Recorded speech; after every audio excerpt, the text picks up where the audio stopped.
Good morning বন্ধুরা, আমার নতুন একটি ভিডিওতে তোমাদের সকলকে স্বাগত জানাই। তো এটা ট্রেনের মধ্যে ছিল দ্বিতীয় দিন। তো সকাল সকাল ঘুম থেকে উঠে চা খাচ্ছি। ঘুম থেকে উঠে বলতে ঘুম সেভাবে হয়নি, কারণ ট্রেনের মধ্যে আমার তো একদমই ঘুম হয় না। তো বাড়িতে যে নিশ্চিন্তে একটা ঘুম হয়, তো সেটা একদমই হয় না। তো যেহেতু গাড়ি নড়ে দোলে, তো এটা এসি ছিল, তো অতটাও আওয়াজ হয় না, তো তবুও আমার ঘুম একদমই হয়নি।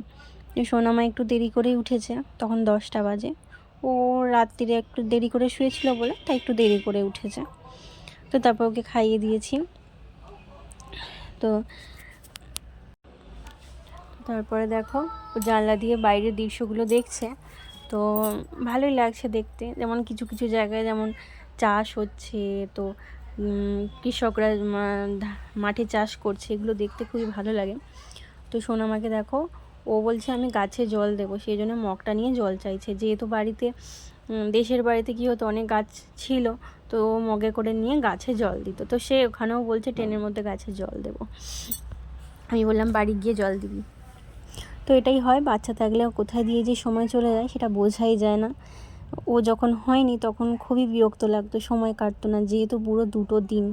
তো এখন সোনামা আছে বলে না, কোথায় দিয়ে যে সময় কেটে যায় সেটা বোঝাই যায় না। আসলে বাচ্চা তাই, বাচ্চা থাকলে যে কতটা মনে আনন্দ থাকে, খুশি থাকে, সেটাই সবাই জানে যদিও। তো দেখো, তারপর এখানে চানা কিনে নিয়েছি। তো চানাটা মোটামুটি ভালোই, তবে দেশের মতো অত ভালো না।